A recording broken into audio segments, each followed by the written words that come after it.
Well, it is a cold Monday in February, but we've got some hot beer and hot chat right here. You got the bros of the Brew, Jersey Joe here in Jersey City. Ion in the box over there as long as the connection holds up.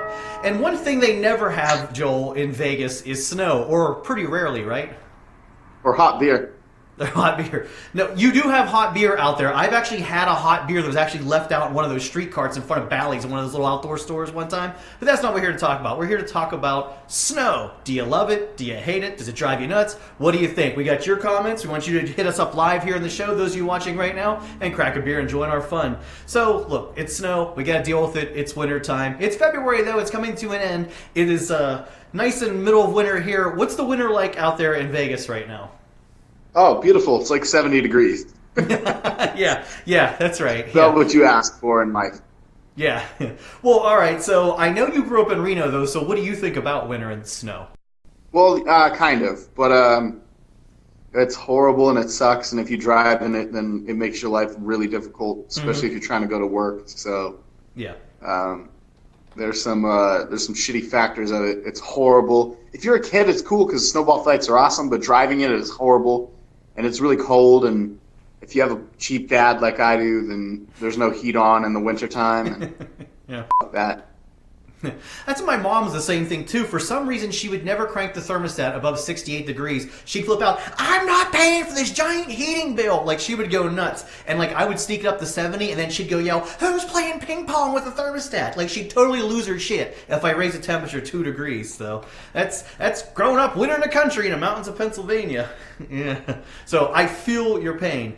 But for me, wintertime, I hate it. I grew up in the country. All I ever had to do was shovel snow for hours all the time. We lived out in the middle of nowhere. So anytime it would snow, you'd shovel the driveway, the township would come back through and plow it back. So that was terrible. And then driving in it is a nightmare. You still have to go to work. Just because it snows doesn't mean you can stay home. So, and I can't tell you, like, I have a Ford pickup truck. It's a 4x4, you know, it goes 4-wheel drive. I've spun that thing around the interstate because sometimes when you get really heavy snow and ice, vehicles just don't go. Did you ever do anything like that in your car in Reno?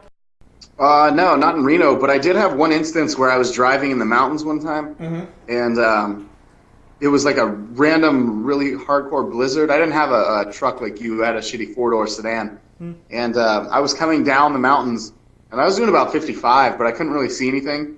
It was like an intense blizzard, and the next thing I knew, my car went from going straight to going sideways. So I was literally like looking out the window, going forward, like from where I was sideways, praying that I didn't hit anything. Whether that meant a car, a ditch, or anything else, a pole, whatever. Yeah.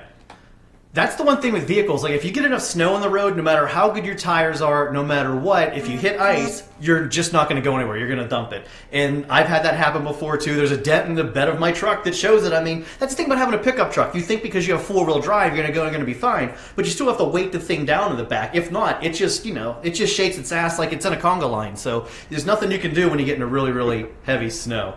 So I think it sounds like it's a no verdict for both of us, right?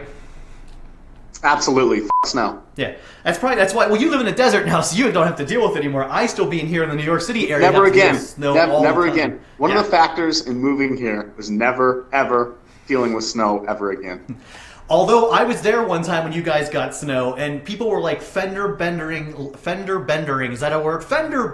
No, it's not. It's all right. Left and right all over the strip. I mean, my plane was able to leave, but I mean, the strip became so slick with ice, I fell and dropped a case of beer, which was terrible because that's totally alcohol abuse, but it was a bad night. I mean, you guys can't handle snow out there. It's like throwing snow in like sunny California, you know, but gives LA snow, they'll flip out too. So, understandable. Yeah, when it rains, then especially places like here or LA, people freak out. They act like it actually, like they act like what people act like when it snows in places that actually snows when it just rains here. Yeah. Oh yeah. Yeah, they certainly do. And the whole time, it's like that here too though. Like when you get really bad weather, all you hear are sirens. Reason why. So remember, when you're behind the wheel in the snow, slow the hell down. We've got some comments from you, our viewers, so we'll hit a couple of those up right now. Let's go to our first one because Richard Poole, speaking of driving, says, I like it when I'm at home. Driving my semi, not so much. You know what, though? Usually I've seen semi-trucks, they usually seem to handle it pretty well. You know it's really, really bad snow when you see a semi-truck jackknifed along the road because they plow around, but they do fly. So one other thing, like, you don't want to put your brakes on in front of a semi-truck anytime, but the worst time to put your brakes on in front of a semi-truck is when you have a semi-truck barreling at you down a slick, snowy, icy road. And the other piece of advice, Joel, don't play chicken with a tractor trailer. My driver's ed teacher taught us that. Ow. yeah, I know. Powerful. Let's go on to our next viewer comment. Craig chimes in and he says, left Jersey after college, moved to Miami, then Cali. What do you think I think about snow? I live here now. And the guy sent along a picture of the current weather when he sent this in Temecula, California, where it was a beautiful sunny and 86 degrees. Well, congratulations to Craig and his sunny and 86 degrees because right now it's the middle of February here and it's about freaking cold and 30 degrees, going down in the teens tonight. And as Joel said out there, a beautiful 70. So he's another one that enjoys the warmer climate. Bailed from the East Coast, went to the West Coast by you. Yeah, it's not always. There's a lot of strategy that goes into where you live, and thought about that before I got here. Yeah. Well, I have to admit, too, growing up in the country of Pennsylvania, like, I left the country because I didn't want to have to deal with, like, nature and chores. That's why I live in a city now. So if it can snow, like, a foot here, I can still take the train and the subway to work, and have. My boss was concerned I couldn't make it in the last blizzard. I made it in even easier than I could on a normal rush hour day. And you can put your Yankees beanie on and be nice and warm while you're there. Oh, you know it. My big, giant, puffy Yankee starter jacket from Ages 2. That thing is the warmest thing I ever own. Let's go to our next viewer, and Mr. Pizarro says, love it for the cold, hate it for the bacteria, don't care for it when I'm slipping. Oh, that's the worst. Did you ever slip on the ice, or as we say back home in Pittsburgh, slippy? Yeah, everybody growing up would try and ice skate on like the little I don't know, puddle pool ice sized puddles that I would just throw salt on it because it was funny when people fell. So that was my thing. But people would definitely try and do that, and they really enjoyed that shit, along with throwing snow and slush balls at each other. Nice. You know, that's one thing you and I haven't done as brothers yet, is had a good snowball fight. We'll have to put that on the to-do list for later. Oh, I don't want to. You're also really good, and we talked about another web show where you could, like, the way you parked your car in the snow and made those hearts with the tires. That's kind of spectacular. Right, I can actually still do that. But yeah, there's pictures on my social media pages with hearts that I've made in the snow. Yeah. Nice parallel park job. Let's go on to our final comment, and Jersey Pete says, why people listen to a dopey groundhog for weather is beyond me. And that's a really good question. Do people out in the West Coast care about Punxsutawney Phil? Probably not any more than people on the East Coast, because it becomes a story for like half the day, and then it's water cooler talk, but nobody really takes it seriously. Yeah. You know what made that event less popular? Back in Pennsylvania, they used to be able to take alcohol, and like the frats from like Penn State would go up there and drink and watch the groundhog. They cut that out in the 90s because A, kids are getting too drunk driving their cars, and B, we're getting rowdy just like you saw the Eagles fans. They won a Super Bowl in Philly.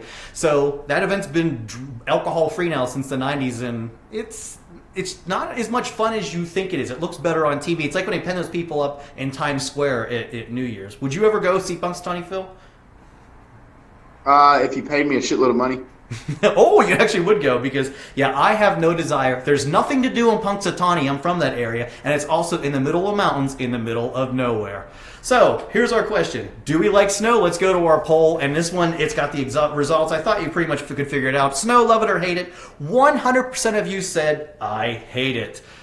Oh my goodness, we're all in agreement. Damn it, dude, I wouldn't have voted in the poll if I would have known I was going to be the only person. Very nice, very nice. All right, well, Joel, let me ask you a question. Are you a jerk? Yeah. Good, because Thursday on Kick It Back with Jersey Joe, I'm going to have crazy ways that you're a jerk and not even know it. That's right, sometimes there's some things we do, maybe not intentional, maybe intentional, we're actually a jerk. So Thursday, you'll find out on my web show, Kick It Back Jersey Joe. Click that like and subscribe button. I'm pretty sure I know. So you don't miss the fun, because you might be a jerk if you miss this episode. Oh, see what I did there? Look, here's another pun. It's snow problem. Yeah. All right, let's have enough of this web show because it's not punny anymore. Jersey Joe here, eye on the box over there. Thanks for watching. Thanks for your comments, and we'll see you next time. I hope.